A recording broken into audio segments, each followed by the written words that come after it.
Yeah, welcome guys. Welcome to the Cucumber with Java tutorial. So this tutorial is going to help you to understand the BDD approach, the Cucumber framework, and the implementation of BDD with the help of Cucumber in the programming language Java. So before starting with the tutorial, so some questions might be coming up in your mind, right? So what is an automation framework? Why we should go with Cucumber? Why we should go with Cucumber with Java? And what is BDD, right? So I would like to answer these questions before starting the tutorial so that you would get an understanding where you are heading towards, right? So first of all, what is an automation framework? Automation framework is a way to organize your code in much meaningful manner so that any person who is luckily working with you should understand what each file has. A code file can either be a Java file. Moreover, it is the project where we would be developing our automation scripts within an execution system, and also it provides you the platform to maintain your scripts easily. So in an automation framework, you would be developing your automation scripts, right? And you would be executing like whatever you developed, right? So you would be executing those scripts and you would be analyzing with the help of reports, right? And if there are any changes in the requirement is coming in, so you can like update your already written automation scripts, right? So with the help of framework, so it is going to structure your code, right? So it will help you to structure your code. So that is the significance of an automation framework. Okay, so now we jump in what is Cucumber, right? So Cucumber is a testing framework. It's not a tool, it's a testing framework. So it's not a tool which is going to automate your test, right? So it is just a framework, right? So which is going to help you guys to implement the BDD approach. So BDD is behavior driven development. When you are generating the test specific on the behavior of your application on the user actions, it let us define application behavior in plain meaningful English text using a simple grammar defined by a language called Gherkins. So the requirements or the application behavior in Cucumber you would be writing in the form of Gherkin keywords, so which is nothing, it's just a plain English text which is mapped with the logic in the Cucumber core, right? Now I am heading towards the next FAQ which is coming in your mind. How Cucumber is going to help us when my test cases are already automated.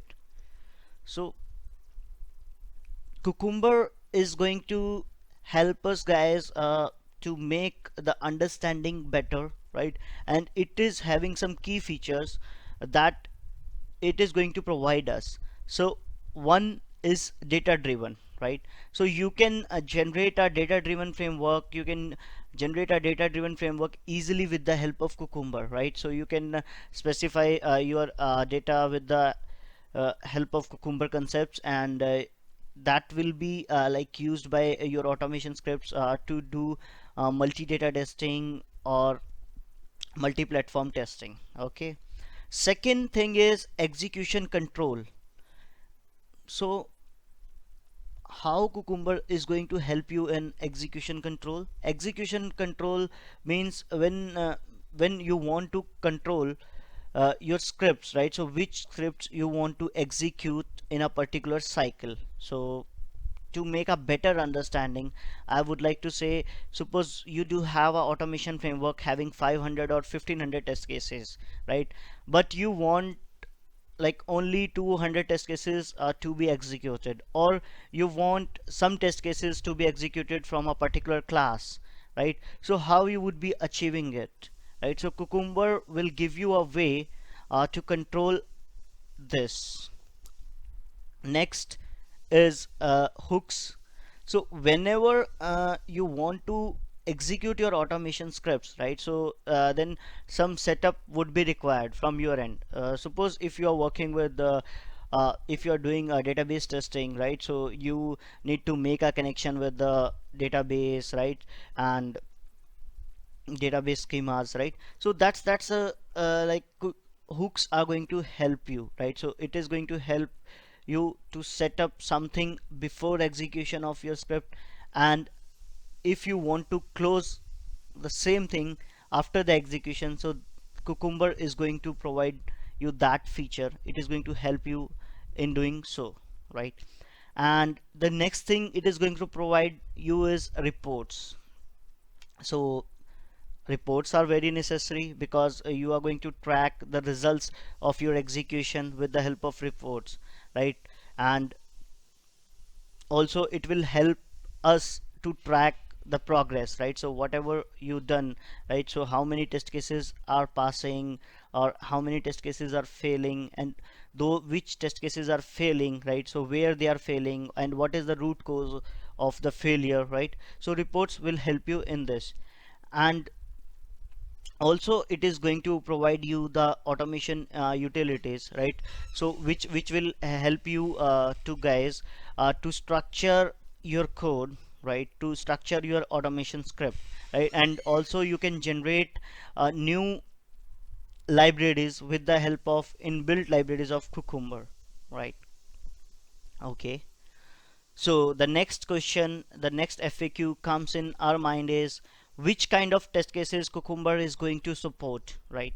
So Cucumber is not going to automate any test case, right? So as I already told you, Cucumber is not going to automate any test case, right? It is just going to help you to map your automation script, right? So with the help of Gherkin keywords, right?